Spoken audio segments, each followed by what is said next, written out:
Bismillahirrahmanirrahim.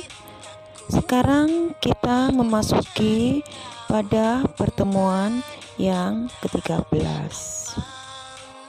Pada pertemuan kali ini, saya akan mengajak mahasiswa untuk menganalisis sistematika sebuah tugas akhir dari jurusan keperhotelan. Saat menjadi mahasiswa tingkat akhir, pasti mahasiswa lagi sibuk-sibuknya dengan yang namanya magang, penelitian bimbingan, atau lagi menyusun laporan magang. Di jenjang perguruan tinggi, mahasiswa yang sudah memasuki semester akhir wajib untuk membuat tugas akhir sebagai salah satu persyaratan kelulusan untuk mendapatkan gelar kelulusan.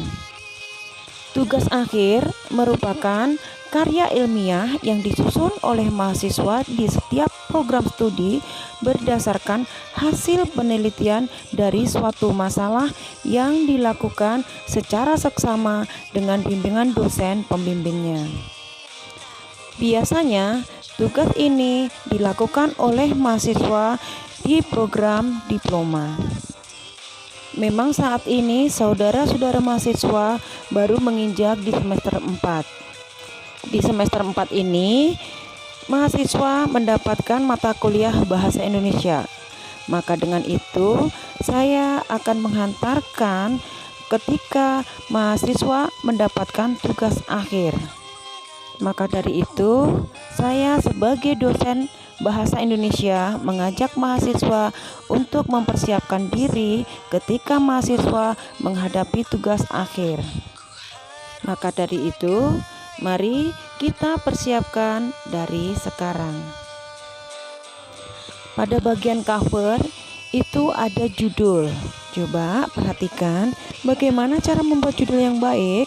Nah, judul yang baik adalah harus informatif. Selain itu, harus memberikan gambaran yang jelas tentang penelitian yang akan dilakukan.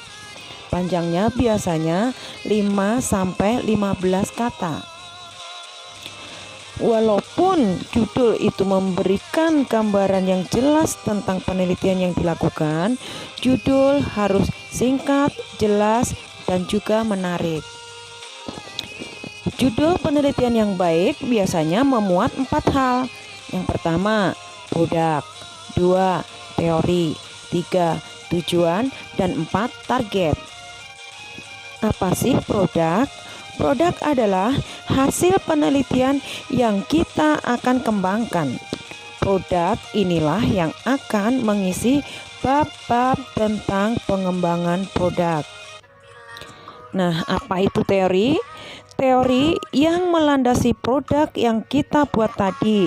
Teori inilah yang akan menguasai paragraf-paragraf di bab-bab yang akan dikembangkan. Tujuan biasanya kita ambil dari masalah, dan tujuan dari penelitian ini untuk memecahkan masalah tersebut di sisi apa. Sedangkan objek di mana kita menerapkan produk yang sudah kita kembangkan. Berikutnya adalah halaman persetujuan. Coba saudara-saudara perhatikan apa yang ada di dalam lembar persetujuan. Setelah lembar persetujuan, ada lembar pengesahan.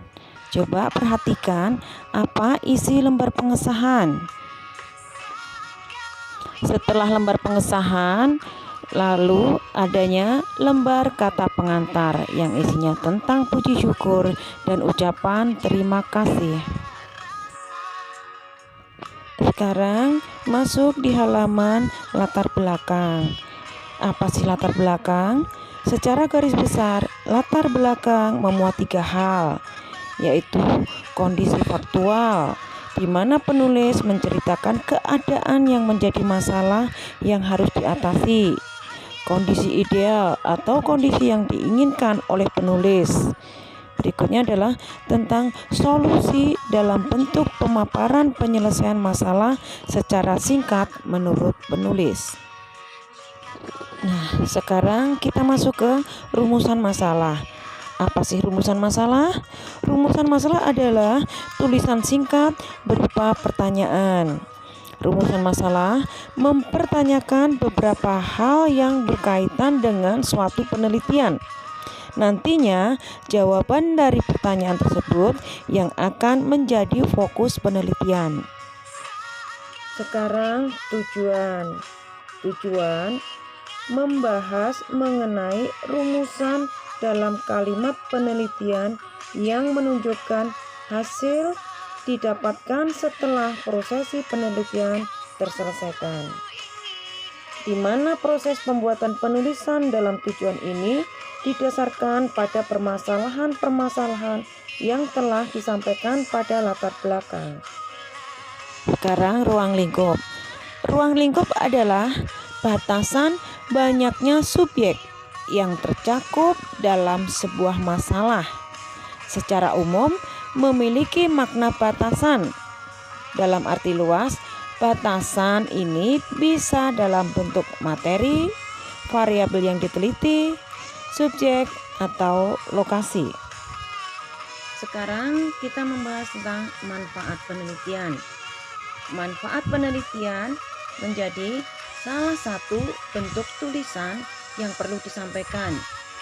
Manfaat penelitian bisa dikatakan sebagai kelebihan dan keuntungan dalam proses pembuatan karya tulis melalui program-program yang akan diterapkan. Sekarang kita masuk di bab 2. Untuk bab 2, bab 3, bab 4, bab 5, silakan mahasiswa teliti dengan cermat.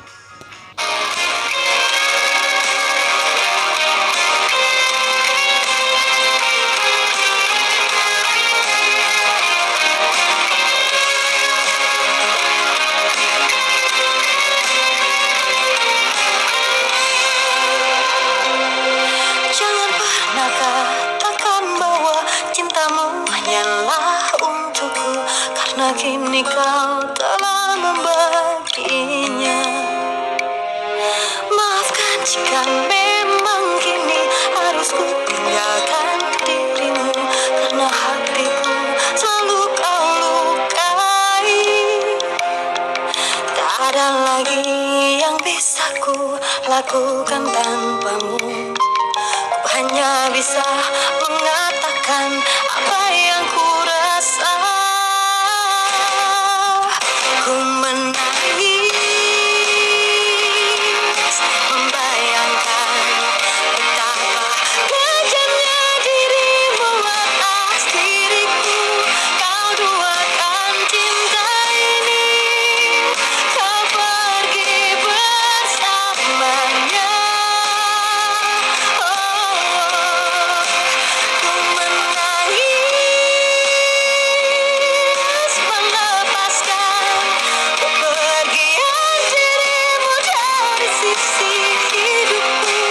Harus selalu kau tahu, akulah hati yang telah tersakiti.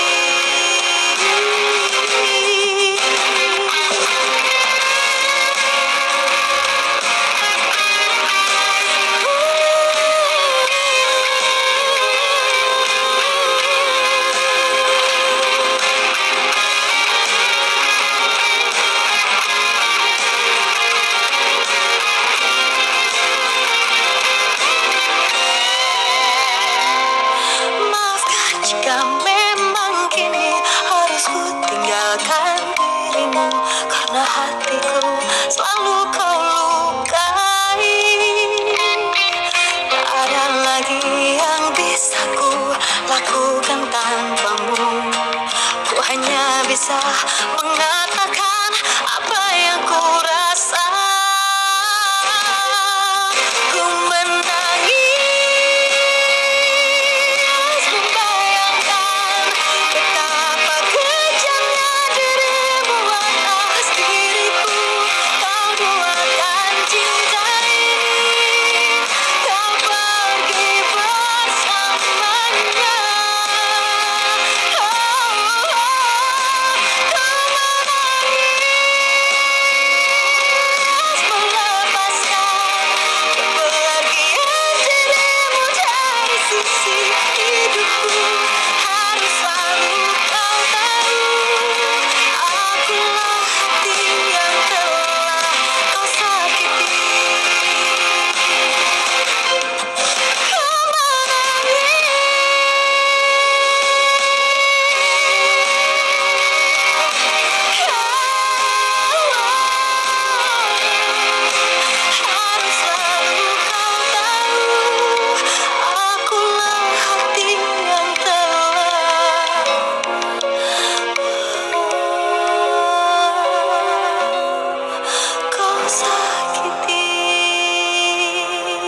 Alhamdulillahirrahmanirrahim.